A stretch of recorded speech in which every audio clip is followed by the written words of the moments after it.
Hey guys, Joe here with ECRM, and I'm at our Euro Beauty Sessions in Prague. And joining me today is Peter Mudahy from Hack Cosmetics in London. Peter, thank you for joining us. Hey, thank you for having me. So I wanted to start by having you just discuss your company. Tell us a little bit about your market, the people that you serve. Well, we are a beauty supply business. We're one of the largest beauty suppliers in Europe that handles the multicultural market. So we've built our business over the last 40 years. We have high street, we're in shopping centers, with 35 stores in London. And we've got a very, very strong brand, but we've always been known for the Afro-Caribbean market or the African-American market, selling hair relaxers, shampoo treatments, and so forth. And what's happened is that over the years, we've seen our audience change. So that slip from Afro-Caribbean to the Caucasian market has gotten wider and wider over the years. So, you know, great to be able to come to an event like ECRM where we can find the right kind of products to fill that gap in that market that we wouldn't normally service. And it, you know, over the years, it's helped our business to really grow. So for footfall, what's happened now, our stores are massive. So in terms of square footage, Yeah, our smallest store is about 3,000 square foot. The largest one's about 10,000 square foot. But we're wall-to-wall packed with beauty products. So we sell hair care, we sell skin care, extensions, wigs, and we'll sell stuff from your mass market products all the way up to your salon professional items and your prestige skincare and so forth. So we cover all the bases. On the back of our shops, we have our websites. So we're also known, the Pax brand is synonymous in the multicultural business. In the UK, the Pax brand is also synonymous with being a one-stop shop for everything you need hair and beauty, from rollers, pins, clips, right the way up to your expensive curling irons and tongs. So, we're kind of a very, very broad range of beauty supply, and we pack a lot of people in. Our store service on a weekly basis about 60,000 customers a week. On the back of that, our online business, we're averaging now almost 1,700 packages a day that we're shipping out to customers who come to the Pax website. We've got another brand as well called My Hair and Beauty. So My Hair and Beauty focuses on more of the high-end hair care and what have you. Is that your private brand?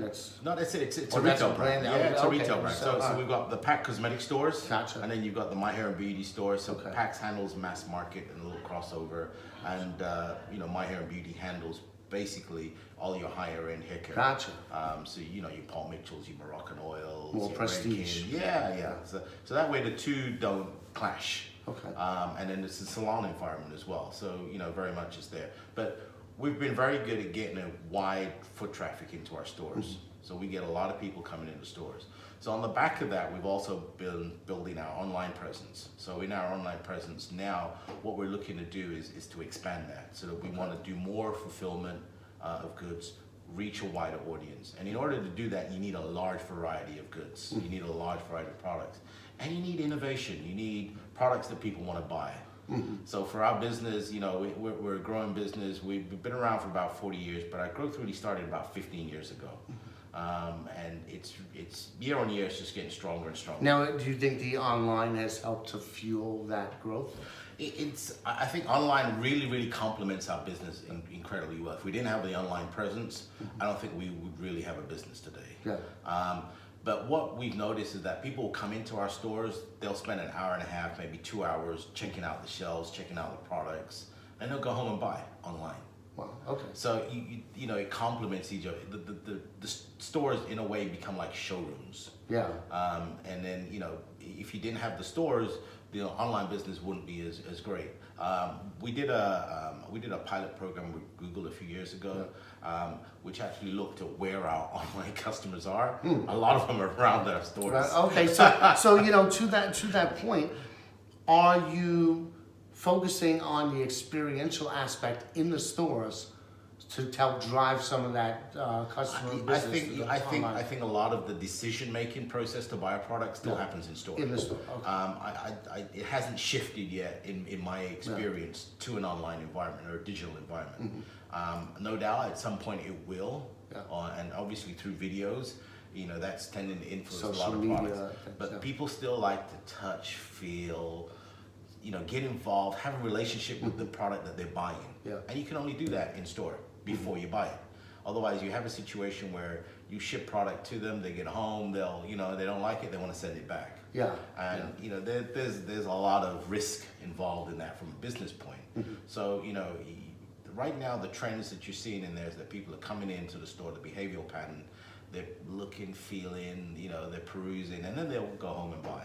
So we have people that buy in stores, still do the impulse thing, and then you have those that will come, have a relationship with a product, do their research if you like, go home, and then actually make their purchase online. Do you do a lot of demos in the stores? And, it would be nice to do that. That's kind of romantic. A lot of space involved. Yeah. Our stores are really packed. So we don't really do demos. We have promotional activities.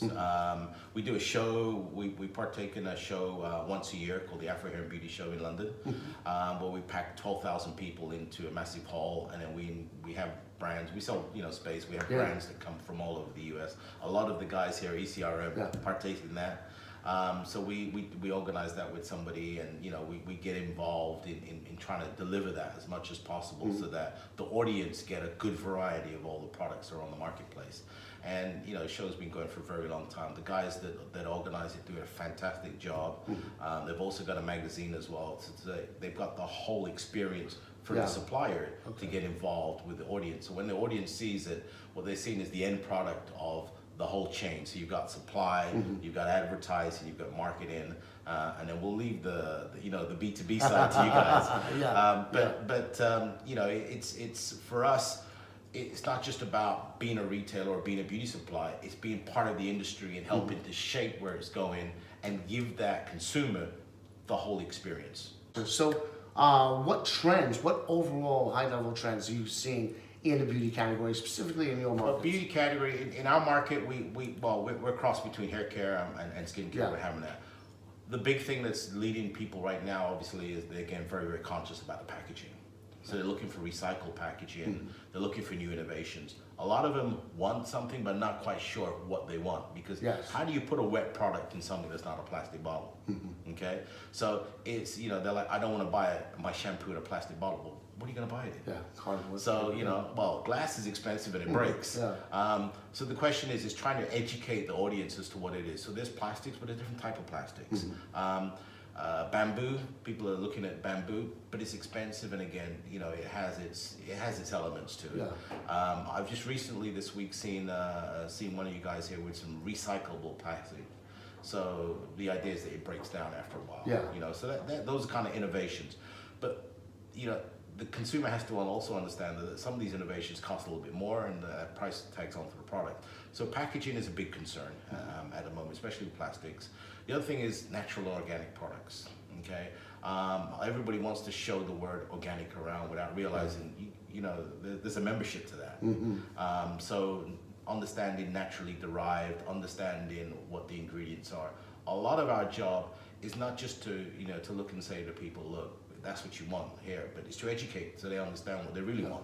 Because at the end of the day, they want the product to work. They want the product to do something. And it fits into a lifestyle. That whole efficacy thing is important. Exactly. So you've got to work your audience in a way that they appreciate both the information you're giving them, the message you're giving them, and the product. So you've been coming here 6 years. Yeah. Here today, which thank you for your attendance. Here today, and I'm sure every year it shifts what your focus is as far as buying. This week, what is your focus? Well, obviously we're looking at new products and new innovations for our online. We want to try and build our online portfolio. Okay. The thing with the online business is that you've got to have brands that people recognize or tick certain boxes, and then promote that to your audience so that they come and click on it. It's not like a shelf where you can put a product on and somebody's eyes go to it. When you're in an online business, you have to drive people to that page. And so that takes a relationship with both the supplier, the product, and the retail environment. So everybody has to play a role in that. So being able to come to ECRM where you have that direct relationship with not just the products themselves, but the people behind them. So you get the story, you get the message, you share the passion, you bond, so that you can deliver a really, really good service to your end consumer. And how do our account managers work with you and to kind of tailor your, curate the meetings that are right for you. Well, it's interesting you say that because I was saying to Chloe on the way over, I said, they're my boss. I work for them. So no, the girls are really great.